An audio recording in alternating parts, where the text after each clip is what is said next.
Mga ka-DIY, marami ang natuwa sa ating Bluetooth jammer. Napaka-helpful daw nito. Marami ang nagtatanong kung pwede daw bang bumili ng buo na nito. So pwede naman po mga ka-DIY, may nabibili po na buo na. Ilalagay ko po yung link sa baba ng screen. Pero may mga nagre-request din, pwede ba yung mas malakas pa? Kasi ito mga ka-DIY, usually ano lang yung medyo malapit lang talaga na Bluetooth speaker. Lalo kapag maliliit lang na Bluetooth speaker at maliit lang yung distance nun sa phone, medyo malapit lang yung nako-cover. So ngayon, gagawa tayo ng mas malakas na version. So yung mas malakas na version, ang gamit kasi natin dito na RF module ito, yan yung itim. Yung mas malakas na version, ito kasi medium yung version, yung distance niyan mga ka-DIY. Meron yung mas malakas ng konti, sabi, ito yan. NRF din siya pero yung kulay green. Tapos yung model ay E01 2G4 M27D. So sabi, ito mas malakas daw at mas malayo yung mararating nito mga ka-DIY. And then gagawin din natin upgraded version nito, dalawa yung module na antena na gagamitin natin para mas malakas pa siya mga ka-DIY. So ito, ayan, dalawang NRF antenna module. And then syempre, hindi na natin magagamit yung custom board na to kasi pang single lang to at saka itong maliit na ESP32.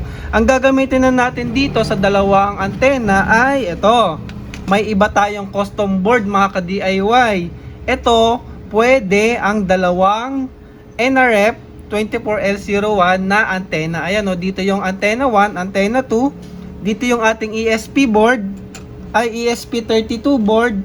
At saka syempre yung ating types TP4056 for battery charging. And then yung other components, capacitor, resistor, switch at saka LED. Yun lang naman, basic lang din. Kagaya nito, meron din tayo ditong capacitor, LED at saka switch at saka resistor. So same na same lang mga ka-DIY. Ang mangyayari lang, dalawa yung antena at saka ibang board yung gagamitin natin kasi yung mini na ESP32 hanggang isang antena lang yung pwede. Kailangan natin ESP32 na 30 pin o kaya 38 pin. So itong CB na to, ang ginagamit niya ay 38 pin. So ito 38 pin. So magtatanong kayo, yung link para sa mga component na kailangan natin, itong mga to ay nasa baba po ng screen. Ilalagay ko po kung saan mabibili yung custom board. Pag pala binili tong board na to mga ka-DIY, may kasama na siyang components kagaya nito. May kasama na siyang TP4056, switch, capacitor at saka LED. Ang hindi lang kasama itong battery. So separate to mga ka-DIY. Siya nga pala, mamimigay tayo ng isang kit nito mga ka-DIY. Ang bibilhin nyo na lang ay yung ESP32 at saka RF module. So ito, ipapamigay natin to mga ka-DIY. Ibawas ko lang yung gagamitin sa project na to. So kailangan ko lang ng dalawang capacitor, LED, isang switch at saka TP4056. So shout out nga pala kay Sir Vince. Ayan no, Sir Vince Jotter. Follow nyo siya sa TikTok mga ka-DIY kasi siya yung gumawa ng custom board na to at gumagawa rin siya ng mga Bluetooth at Wi-Fi jammer mga ka-DIY. So ilalagay ko yung link ng shop niya sa baba at shout out natin siya sa TikTok. Check nyo na lang yung kanyang channel mga ka-DIY. Solid ka-DIY din tong si Sir Vince kasi nakausap ko siya. Aba, shout out sa iyo sir. Salamat sa pagsuporta sa DIY Pinoy. So ayan no. So mahilig din siya magbuting-ting kagaya natin mga ka-DIY. So meron siyang sariling solar setup na inspired ni DIY Pinoy. So ayun, shoutout ulit kay Sir Vince. Ayan, Sir Vince. Ayan. Shoutout sa iyo Sir Vince. Salamat. Salamat kasi siya yung nag-sponsor ng ating giveaway mga ka-DIY. So ito, ipapadala natin to sa mananalo. Mamaya, sabihin ko kung paano nyo na to mapapanalunan mga ka-DIY. So kailangan nyo na lang dito ay RF module, antena at saka yung ESP32. So mura lang naman to mga ka-DIY. Siya nga pala, sa total cost itong mga to, kapag ikaw yung magbubuo, abutin to ng 2,000 to 2,200. Pero kapag bibili ka nung buo na, meron kasi si Sir Vince nun, 3,900 mga ka-DIY. Gamitan nyo na lang ng voucher para mapababa nyo pa 3,900. Pero kung marami kang time at gusto mo mag-experiment, kailangan din pala ng antena. Ayan mga ka-DIY. Ang total cost nito ay 2,200 mga ka-DIY. So ayan, buuin na natin siya. Madali lang naman, isalpak lang natin at ihinang mga ka-DIY. Unahin kong ikabit yung yung TP4056. So kuha lang ako ng stand-offs or yung ganito, yung pin header. So unang-unang step, ilagay natin yung mga pin header. So maganda siya kasi hindi maluwag yung butas, so hindi nalalaglag yung mga pin header. So lagyan nyo yung tig dalawa. Kung wala kang time mag DIY, bilhin nyo na lang yung buo na mga ka-DIY. So gagamitin nyo na lang yan mga ka-DIY. Effective talaga siya mga ka-DIY kasi nagamit ko na sa kapitbahay. Nagbibideo ako hanggang alas 12. Makatwiran ba yon mga ka-DIY, diba? Hindi. Pero ayun, ang problema ko lang, hindi niya tuloy-tuloy na bablock. Medyo choppy-choppy lang. So ayan, ilalagay nyo na yung TP4056. Choppy-choppy lang. Pero okay na din, nakakaabala na rin, diba? Nakakabisit kasi medyo mahina yung antena natin. Kailangan nating lakasan yung antena. So konting hinang lang naman yan, hindi naman kailangan ng sobrang dami. Ayan. Pero bago natin ikabit yung ESP32, i-program na natin siya. Madali lang din yun mga ka-DIY. 2 clicks lang ata yun o 3 clicks. So ayan, nakabit na natin yung pins. Ngayon hinangin na natin si TP4056.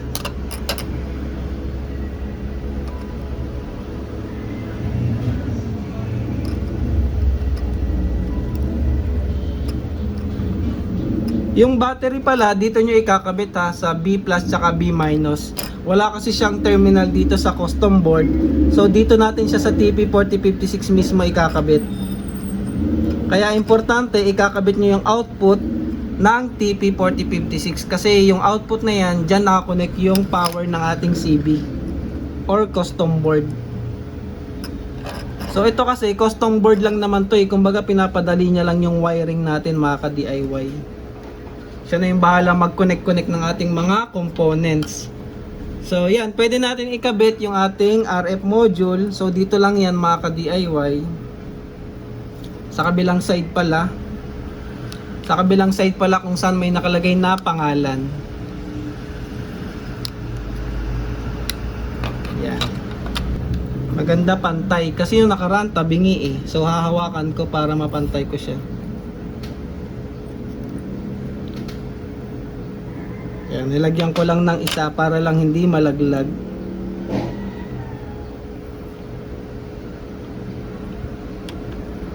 So ayan, pantay na siya. Hindi nakakagaya nung version 1 natin, tabingi. So lagyan nyo lang ng isa para hindi gumalaw.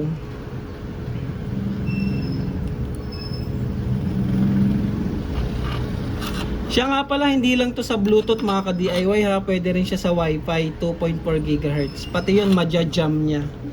At saka ito ay ingatan nyo yung paggamit for educational purposes only. Huwag kayong mang-abala. Pero kapag kayong inaabala, pwede nyo nang gamitan. Basta huwag kayo yung mga abala. Dapat kayo yung inaabala ha mga ka-DIY. Kasi bawal to. Ayan, hawakan ko muna bago lagyan ng hinang. Ayan, pwede na. Pantay na siya. O, yun yung technique. Saka nyo hinangin isa-isa.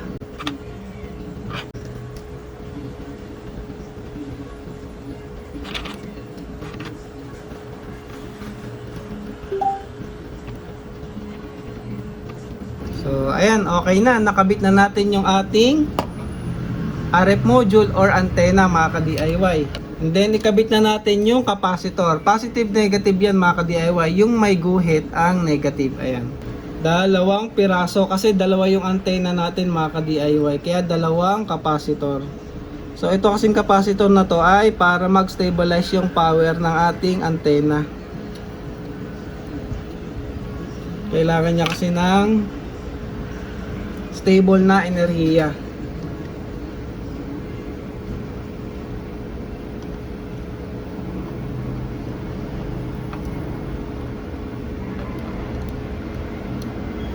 Ayan, okay na yung capacitor. Ngayon LED, positive negative, alam ko yung pagkakatanda ko yung maliit, yun yung positive.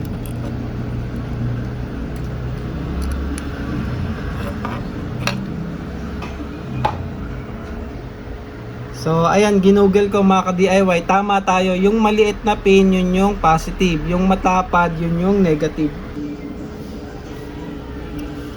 So ayan, tapos na natin. Ay, ano pa pala? Switch at saka resistor mga ka-DIY. Yung resistor pala hindi ako nakakuha. So, kuha tayo ng isang resistor. Ayan. 10k ohms. Yan naman dito sa dito sa magkabilang side mga ka-DIY. Switch naman dito at saka resistor dito sa kabila. Yung resistor na yan, para yan doon sa LED para hindi masusunog. Tapos yung switch on off natin sa power. Ayan, switch naman mga ka-DIY. So ayan, kompleto na. Pwede na nating putulin yung mga excess na paa. So ayan, kompleto na. Ito na lang ang ikakabit natin mga ka-DIY, ESP32. So pag ganyan siya. Pero bago natin to ikabit, i-program muna natin. Madali lang naman kuha lang kayo ng kable type C, kabit natin sa computer, and then ayun, pindutin na natin yung dapat pindutin. So wait lang mga ka-DIY, kuha lang tayo ng cable. So ito na yung ating type C, naka-connect na yan sa computer mga ka-DIY.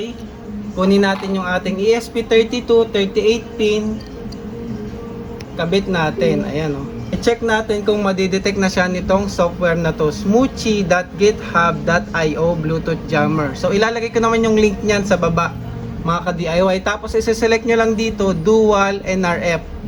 Tapos connect tayo. So tingnan natin kung makikita yung ating, ayun, ito yun, CP2102 USB. Yan yung ating ESP32 mga ka-DIY. Wala namang iba So connect. Magko-connect lang, and then install yung BLE2. Install mga ka-DIY. Ayan, hintayin na lang natin matapos yan.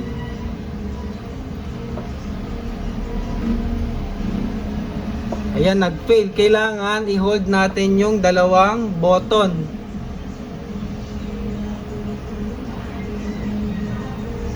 Ito, i-hold down natin yung boot. Ito yung boot button, tapos try ulit natin mga ka-DIY.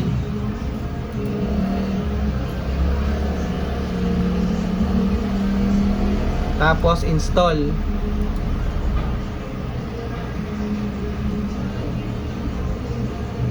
Ayun, gumana na. I-hold lang natin yung boot button para mag-install siya.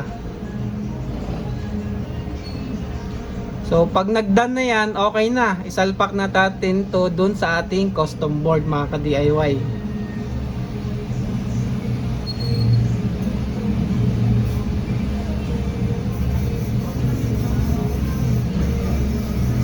Ayun o, installation complete. Ayan, pwede na natin siyang tanggalin mga ka-DIY. And then balik na tayo sa paghihinang natin. Ayan, isalpak na natin yung ESP32. Medyo challenging lang kasi yung pin nito ay hindi straight. Medyo kailangan ko siyang bukahin. So ayan, na-shoot ko na mga ka-DIY. Pwede na nating hinangin isa-isa yan. So sa magic ng YouTube, ito na siya, o, diba mga ka-DIY? So nahinang na natin lahat ng pin niya. Yan, so goods na. Pwede na natin tong testingin mga ka-DIY. Ay, kulang pa pala, battery. So kailangan pala ng battery. So saan natin to ilalagay? Dito na lang.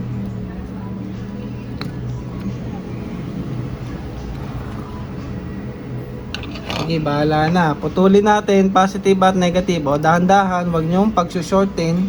Kung wala kayong LiPo4, LiPo or lithium polymer, pwede naman yung 18650.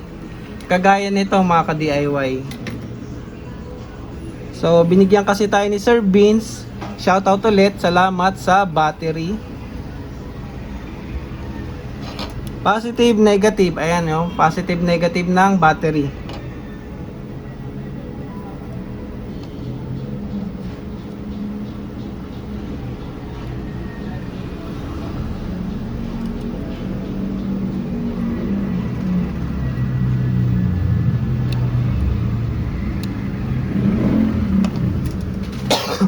So, try natin isaksak kung magcha-charge. So, ayan, charging na yung ating battery. Mga ka-DIY, minor correction pala dito sa LED. Kasi nakikita nyo, positive dito sa taas, sa baba negative. So, mali yan. Yung label na yan dapat ay negative.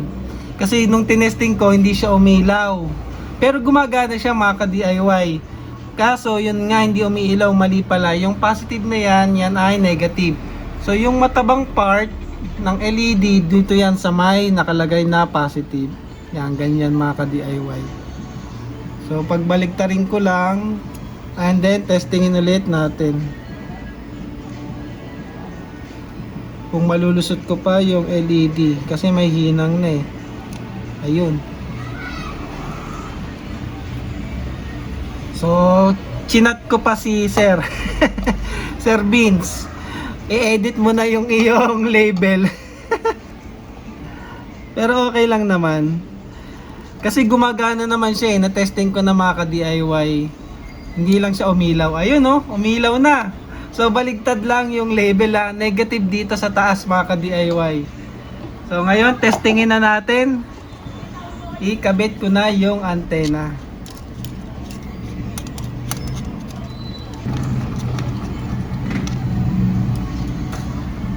So ayan mga ka-DIY, andito na si Marshall speaker. Nakakonect na tayo sa Bluetooth. I-play natin. Ayan. Tumutugtog na mga ka-DIY. Try natin i-power on. Ayun oh. Total blackout talaga oh. Wala na ako naririnig kahit konting garalgal. Ayun, na-disconnect siya mga ka-DIY. So, i-connect ulit natin yung Bluetooth.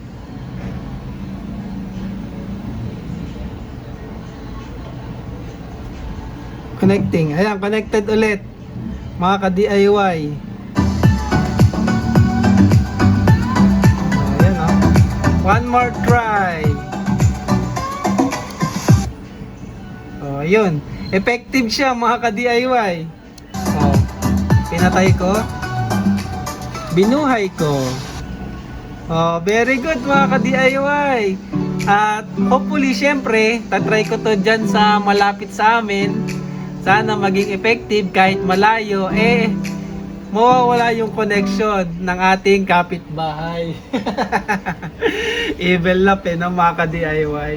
So try ko Lalayo ako mga ka-DIY.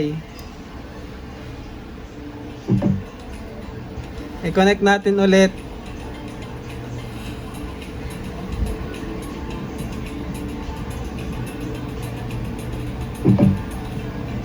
Ayan, connecting na ulit siya. So ayan pakinggan nyo lang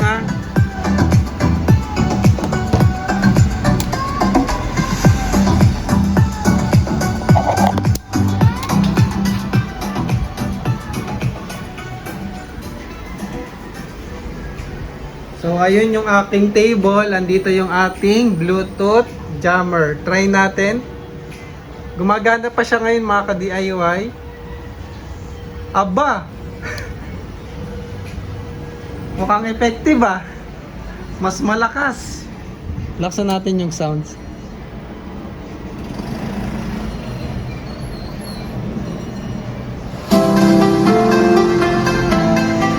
Ayun mga ka-DIY.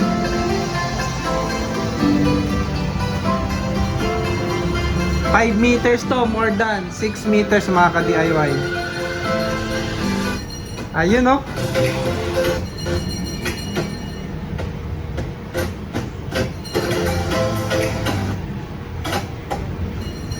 So, effective, mga ka-DIY. So, visit na yan. Oh, ayun. Kaya, mas maganda siguro to kung directional antenna. Gawa ba tayo version 3, yung directional antenna? Omni kasi to eh, pag yung mga ganitong antenna. Siya nga pala mga ka-DIY, para dun sa giveaway na nabanggit ko kanina, ang ganda no, nilagyan ko pala ng heatsink. Para dito yan sa ESP, dito ko nilagay sa RF module kasi mas mainit yung RF module. Effective talaga siya, nasubukan ko na mga ka-DIY. Compare ko to, dito sa may bintana, may Bluetooth sa baba, hindi nito abot eh. Kasi nasa third floor kami. Pero ito, abot na abot niya talaga mga ka-DIY. So, goods na goods tong, ano na to, yari na yung maingay namin na kapitbahay. So, ito na lang yung ipapag-giveaway ko mga ka-DIY since hindi ko naman kailangan ng dalawa. So, ito na lang. Comment lang kayo mga ka-DIY. Bluetooth jammer. So, comment lang kayo Bluetooth jammer. Ipapamigay natin tong Bluetooth jammer na to. Sa inyo na to mga ka-DIY, yung ating unang version. So itong pangalawa, ito na yung aking personal use. So yun lang muna mga ka-DIY. Maraming salamat and thank you for watching.